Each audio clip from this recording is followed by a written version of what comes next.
Sí, sí, sí, hay que seguir con Argentina porque ya, oficialmente, ya se publican o entran en vigor los, decretos de Javier Milei. La ley todavía no, la ley está en distribución, pero ya entra en vigor, pues, pues, estas medidas de Javier Milei en Argentina. Y es importante, ahí alguien me mandó un correo, una carta, en donde me decían que no atacara tanto a Milei, porque no sabíamos si o sea, que no me cargara tanto en contra de Milei, porque no sabíamos o no estábamos seguros de que efectivamente Milei estuviera atentando en contra del pueblo, porque sus medidas todavía estaban en veremos, ¿no? Entonces, yéndome a esa lógica, mañana vamos a tener un programa donde vamos a comparar las medidas económicas de México, las que ya se han implementado, con las que empieza a implementar Javier Milei. Estas medidas, pues que ya las conocemos, son medidas en donde buscan privatizar absolutamente todo, básicamente es una privatización de todo. Javier Milei, a partir de ya, se elimina la pauta oficial en Argentina, eliminó el trabajo de periodistas ensobrados y medios de comunicación que vivían del Estado. ¿Podríamos estar de acuerdo con eso? Sí, podríamos estar de acuerdo con eso, creo que sí, en que pues es una medida un tanto similar, no tanta, pero sí, el presidente todavía no llegó a tanto, pero sí es una medida similar que ocurre en México. Se elimina la pauta oficial y demás. Y aquí veo varias contradicciones entre las reacciones a ciertas medidas con las que yo podría estar de acuerdo, como es esta, de eliminar estos gastos excesivos de medios de comunicación, que ya no hay pautas. Porque aquí en México, quienes aplauden lo que hizo Milei en Argentina en el tema de los medios de comunicación, aquí están en contra de la extinción de Notimex. ¿Alguien me puede explicar eso?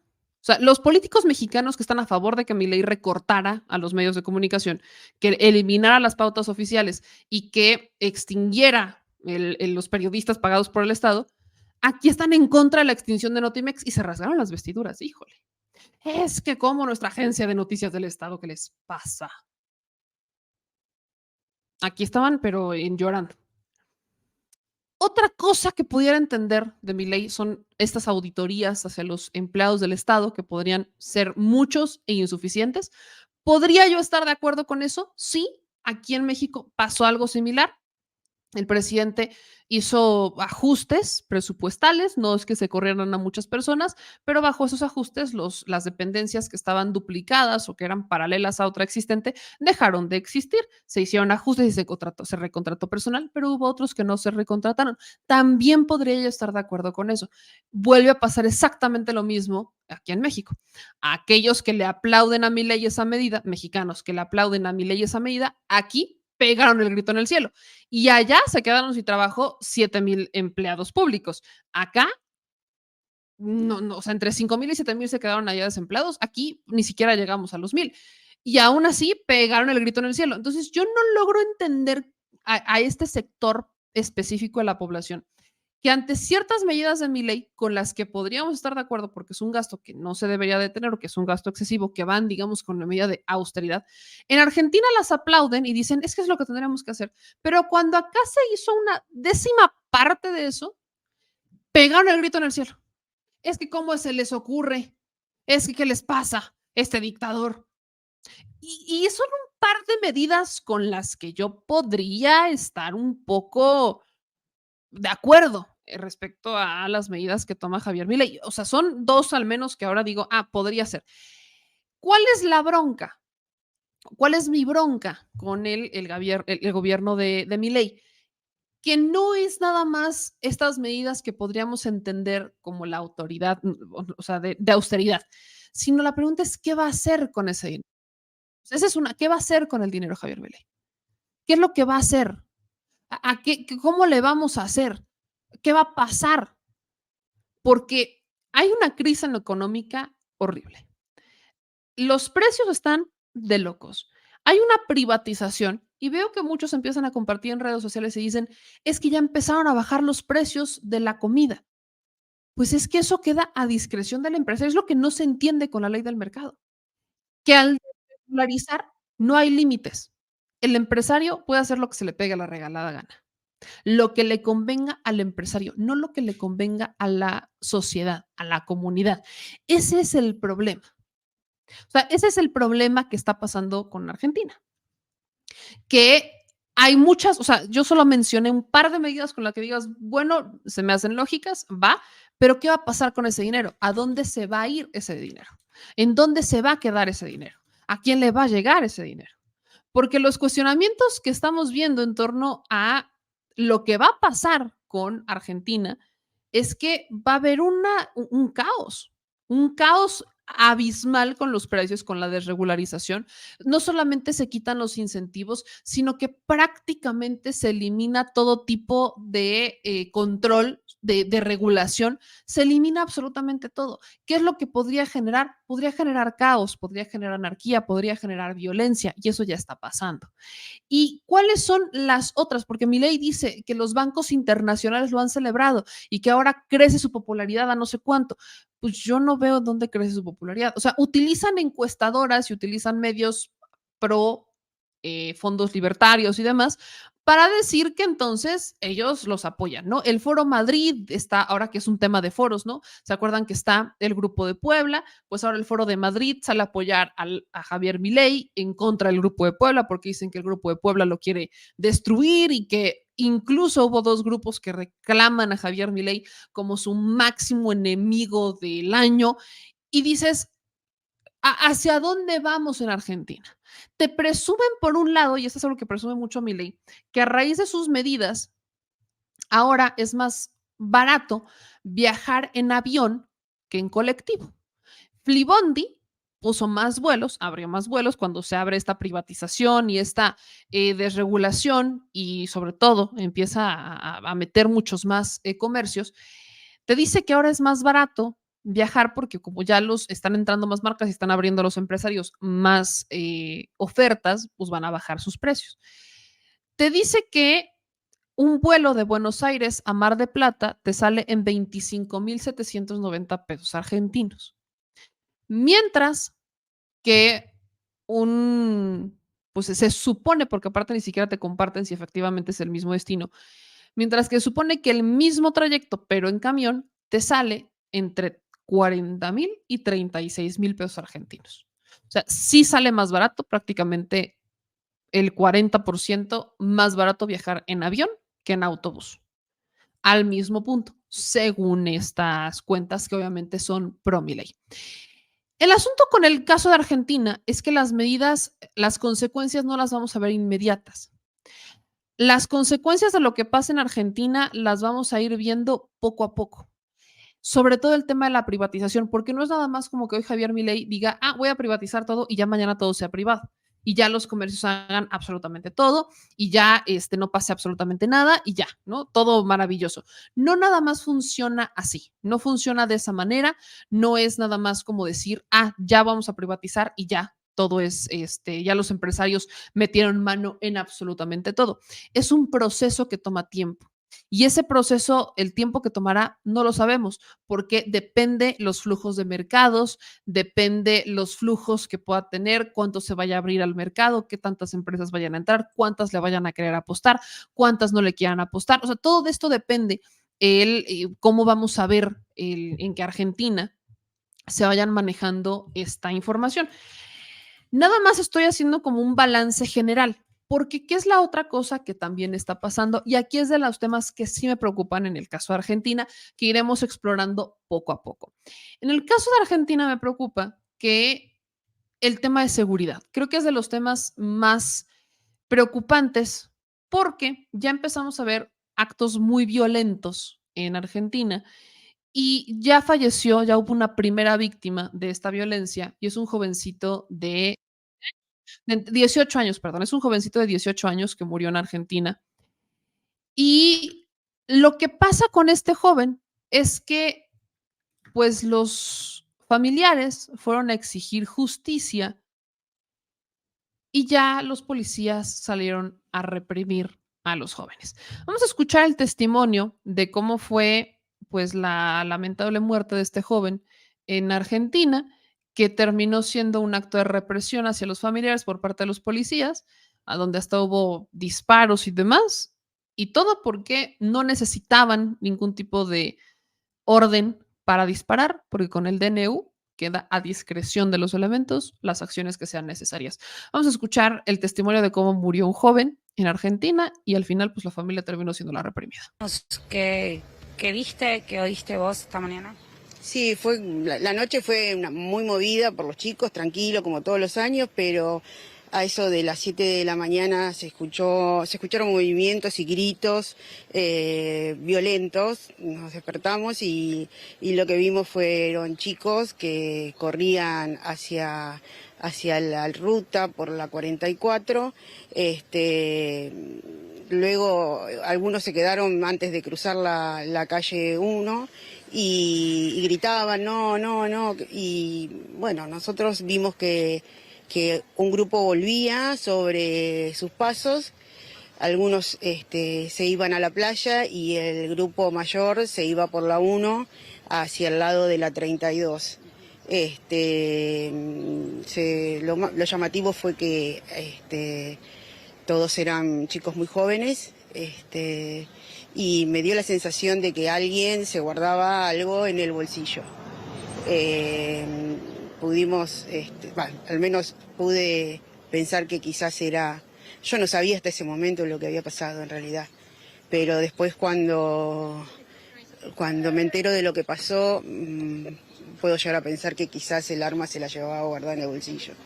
Cuando decís un grupo de jóvenes, ¿cuántos eran aproximadamente? Y eran más o menos, ponele 15 entre chicos y chicas. Y los que quedaron acá, que no se fueron corriendo para la playa, para la 32, más o menos, ¿cuántos fueron? Sí, más o menos ese número, pero yo no sé cuántos estaban acá en la casa a donde ahora no está la persona que estaba en ese momento. Ahora hay gente que está alquilando para la temporada.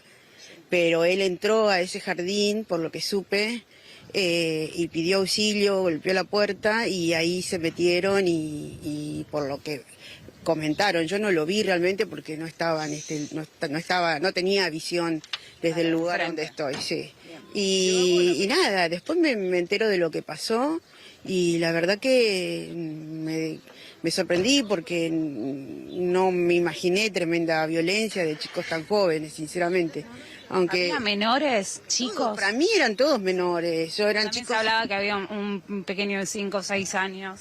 No, tanto como eso no, pero qué sé yo, 15, 16, eran chicos muy jóvenes, que es normal también en esta época, porque yo vengo hace muchos años y la costa, la playa, estuvo desde temprano la gente reuniéndose para festejar. Y los chicos jóvenes se quedan hasta, pero nunca pensé que iba a terminar en esta tragedia, ¿no? Porque es un chico de acá, de la zona, por lo que sé, conocido, y bueno. Dijiste que escuchabas gritos, ¿eran gritos donde se pedía ayuda? Y gritos como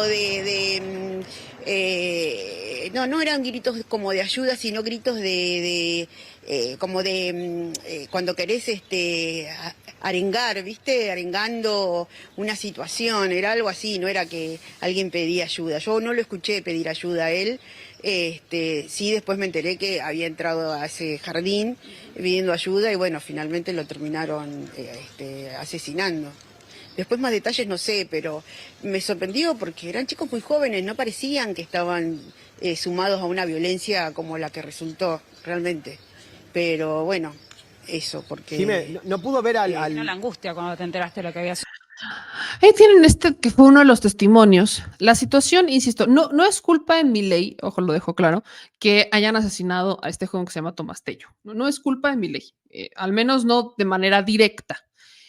¿Cuál es la bronca? Que asesinan a este joven. Milei en su mensaje, que ahorita os voy a poner de fin de año, pues ya saben que hace un recorte, incluso privatiza la policía, todo privatiza, todo es privado. Y si tú te vas a manifestar, entonces te van a cobrar a ti más la manifestación y la represión. Asesinan a este jovencito, a Tomás Tello, en Santa Teresita. Muere de 15 años y la autopsia, de hecho, de Tomás Tello confirma que él fallece de una puñalada directa al corazón. Los 9 sospechosos tenían antecedentes y amenazas cruzadas con la víctima que comenzaron en una fiesta el 23 de diciembre.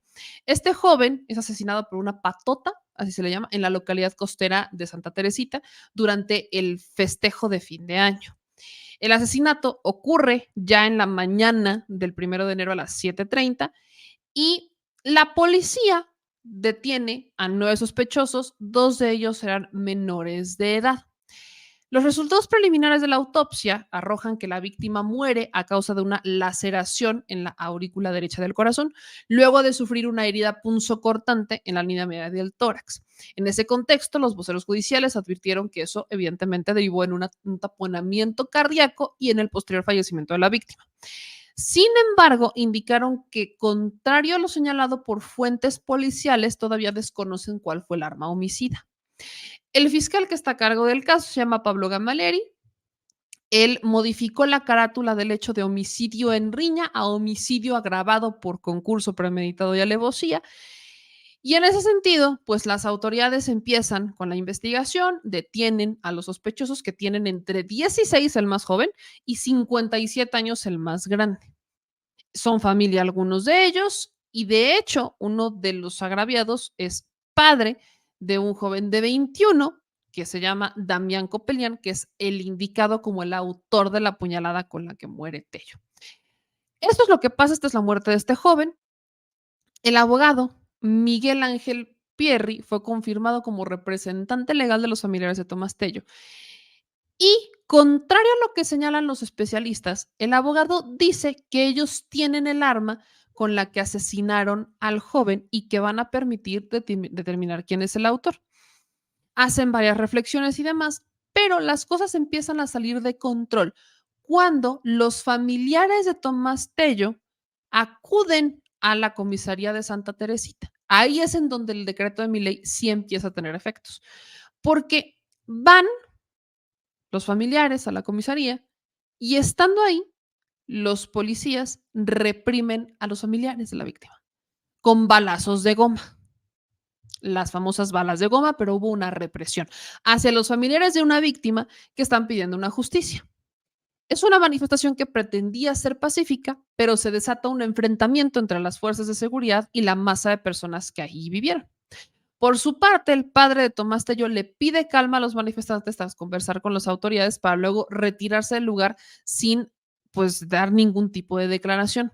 Los vecinos explicaron que se acercaron a la comisaría también por episodios de inseguridad, brindaron más detalles y demás. Entonces, lo que pasa con estos familiares es que van e intentan, ¿no? Pues van a exigir justicia a la comisaría y se presentan y bueno, ahí están hablando. Y entonces, lo que pasa y lo que ocurre con los policías es el siguiente, que no hubo ninguna orden para disparar, empiezan a entrar en conflicto los elementos porque no había órdenes para disparar, alguien dispara y ¿qué dicen los policías? Pues que básicamente con el DNU de Milei se pasan las órdenes por las polainas o por los tanates porque no lo necesitan, todo queda a discreción de los elementos. Escuchen esto. Nos piden por favor que tengamos cuidado atrás.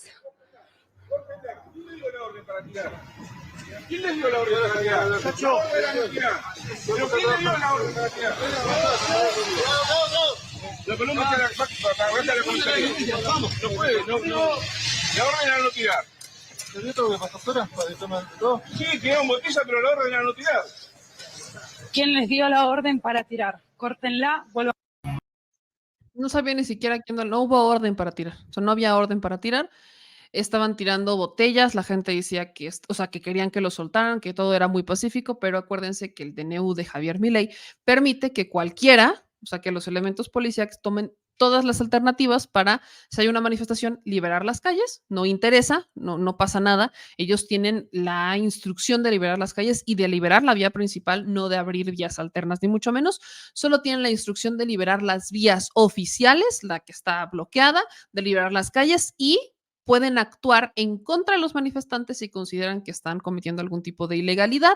Obstrucción de la vía pública es una, entonces pueden detenerlos, les pueden iniciar un proceso y los pueden denunciar, pueden abrirles carpetas, pero sobre todo les cobran a ellos la seguridad. Entonces, este es un ejemplo de las consecuencias de los DNU de Javier Milei, que no hay un control, como ya no necesitan los policías ningún tipo de orden para que alguien les diga dispara o no dispara. Si ellos consideran que lo necesitan, van a disparar. O sea, queda a decisión del elemento, de lo que él considere en ese momento. Ahora sí que a su propio criterio de libertad, si dispara o no dispara.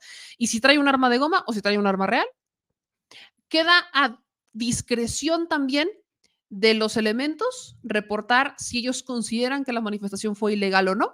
Entonces pueden denunciar a los padres de una víctima que fueran a exigir justicia e incluso pueden reprimirlos y cobrarles a ellos la represión. Y estamos hablando de la víctima de un joven de 18 años por una patota. No es la primera vez que ocurre que una patota asesina a un joven, pero estamos viendo consecuencias de las decisiones de Javier Milei. ¿Pudo una persona, un familiar salir muerto de la represión? Sí, y ahora ya no tendrías dos, o sea, no tendrías uno, tendrías dos familiares muertos, uno por represión y otro por una patota. Estas son las consecuencias que se generan de las decisiones de Javier Milei, de quitar regulaciones, de quitar controles y de privatizar absolutamente todo. Esto es exactamente lo que pasa. ¿Que algunos temas económicos podrían regularse? Sí. ¿Tenemos la certeza de que va a pasar? No, porque estamos meramente en un experimento económico con Javier Milei.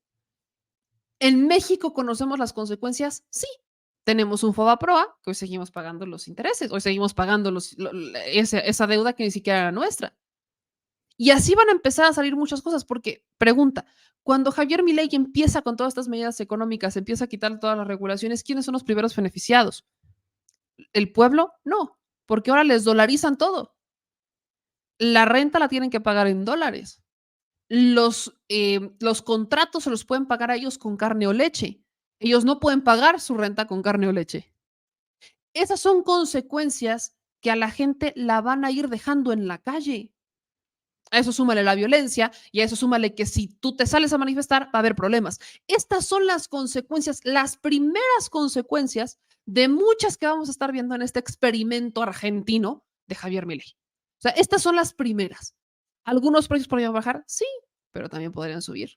Ante mayor sea la demanda de productos, más van a subir los precios porque ya no hay un tope. El gobierno no tiene por qué regular nada en Argentina. Entonces, si quieren subir los precios ante la demanda que pueda crecer, los van a subir. ¿Y quién les va a decir cuál es el tope? Nadie. Absolutamente nadie. ¿Cuál va a ser? No va a haber ningún tipo de tope porque lo que busca Milei es que a largo plazo se regulen los precios. Este experimento, según Milei, va a durar 18 meses. 18 meses. O sea, este va a ser un año bien complicado para Argentina porque van a haber este tipo de regulaciones. ¿Qué otra medida va a ser polémica para Milei y que le podría afectar a él? Le baja el sueldo al ejército y no están contentos en el ejército. Ojo con esto, que si bien yo también soy partidaria de que hay sueldos que se deben de bajar, aquí en México habría que hacer muy público lo que pasa en el ejército y me encantaría que todos los documentos de las Fuerzas Armadas fueran públicos, que no fuera una dependencia que operara bajo el amparo de la seguridad nacional. Entiendo, pero no todo está bajo el amparo de seguridad nacional y aún así lo amparan. Hay muchas cosas que hacer con nuestras Fuerzas Armadas. Hay que regular el sueldo y demás, pero no hay como tal un tope, ¿no? El presidente dice nadie puede ganar más que yo, entonces sabemos que en las Fuerzas Armadas pues todos deberían de ganar menos que el presidente. En Argentina no hay un tope. Simplemente les baja el sueldo a las Fuerzas Armadas. Eso para Javier Milei podría representar un golpe de Estado. Porque lo que nunca nadie quiere en su país como gobierno son a los militares enojados. Los únicos que le pueden organizar a Javier Milei un golpe son los militares. Y donde se hagan de un buen líder social, entonces vas a tener a los militares y a los líderes sociales, a los sindicatos, que ya los tienen en contra de Javier Milei. Y ahí sí agárrate, porque yo no sé si Javier Milei siquiera dure el año.